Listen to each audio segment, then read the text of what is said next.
All right, guys, welcome to American History 2, Unit 1, Lecture 2. Today we will discuss industry and innovation. All right, now, first we start with the rapid growth of industry. We have rapid or just extremely fast industrial growth in the United States at the end of the 19th century or the late 1800s. And three of the main factors or reasons is number one, plentiful natural resources. Number two, government and public support for businesses. And then number three, large and growing urban population.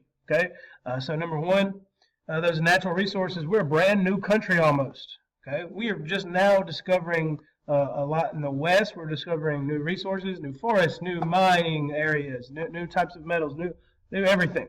Okay, our government and public support for businesses. We want our countries, we want our businesses to do well. All right, remember, Americans, we have capitalist government, or excuse me, capitalist economy. You can create any business you want, and you are as wealthy as your ideas. And number three, a large and growing urban population. As our factories increase and our industrial jobs increase, we will need more workers. And most of those workers, those factories are in cities, so workers are going to move to the cities.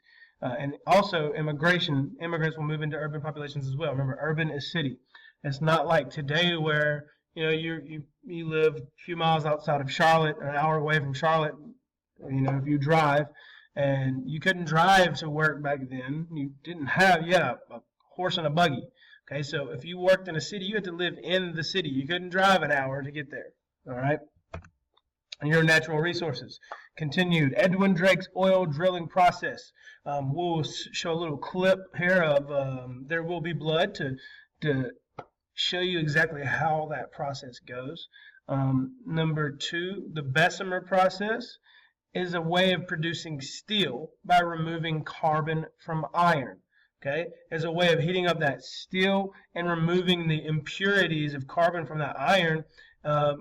Heating iron to remove that carbon, and it makes the metal much, much stronger. You'll see the impact of steel later on, but it's just a way of purifying and cleaning that iron. Okay, and number three, we have the emergence of coal mining. Coal mining is extremely important simply because of fuel, energy. All right, it powers our trains. It powers the blast furnaces for our steel. It even is a way of producing electricity. Okay, so coal is extremely important. I don't know what coal is, but coal is really important. And number four, the railroad is the largest of these consumers because obviously you're going to need steel for your trains, for your tracks. You're going to need coal for your fuel as well, and oil is important as well. So all of that is extremely important. Now your public support. Laissez-faire policies towards industry. What that means is, and you should remember this from last semester, laissez-faire, I like to say, is hands-off or even lazy policy where the government doesn't give you a lot of restrictions as far as business goes. We're going to let you control the business the way you want to. One thing they will do is put a high tariff. Remember, a tariff is a tax on imports and exports. If there's a high tariff or a high tax, that means you're not going to sell or buy a lot of things from other countries because there's going to be way more money.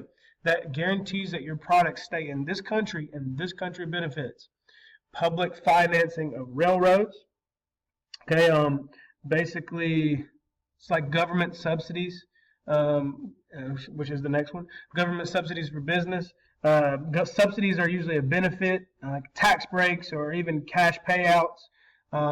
And the more you can save big businesses money, the more jobs they're supposed to be able to create. Okay, and you have a large number of immigrants arriving to fill these jobs. You're creating all sorts of new factories, bigger buildings, more jobs. You need more workers. That's where immigrants come in. All right, now innovation. Industrial growth is paralleled by an amazing outburst of American inventions. Okay, without American inventions, you're not going to have a lot of this growth.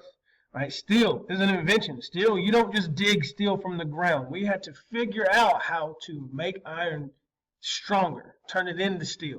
Steel allows for the construction of all sorts of things like bridges. If you see here, this bridge, these cables, all of this is steel. You have steel suspension. That creates much stronger bridges. We can go across much wider areas. Skyscrapers, all of these beams and supports and all these skyscrapers are steel. Steel is hard enough to bear that weight, but it's flexible enough too to where the higher the building's actually going to be able to sway and without crumbling. Because the higher up you go, the more wind you're going to have, and that's going to allow for easier suspension. Your cities are going to grow tremendously. The higher up the building you have, the more rooms you're going to have, the more people that you have working there or even living there. Okay. The next example of John Roebling's Brooklyn Bridge, completed in 1883. All right. Thank you, steel. All right. Example of your skyscrapers, the Flatiron Building. I wonder why that's called the Flatiron Building. Because it looks like a flat iron, guys. It was completed in 1902. It's one of New York's first skyscrapers. Okay. And then other 1800s inventions. I don't know why this looks like this, but you have the telephone, which is created by Alexander Graham Bell. You have the phonograph, the motion pictures, all created by, and light bulb as well. Should be what that says. All of that is created by Thomas Edison. I don't need to explain to you the importance of the telephone and the light bulb, I believe. Electrical power was not invented. No one invented electricity. It's a naturally occurring thing. But it's perfected by Nikola Tesla. All right. He also creates the radio. Photography has already been invented, but it's going to become more available because of how compact your cameras are. All right. We even come up with a typewriter, which allows us to create more jobs like newspapers, things like that, instead of a printing press. Okay. So all that is extremely important. And that is where we end our lecture, a solid 7 minutes long. Tomorrow we will discuss our railroad booms.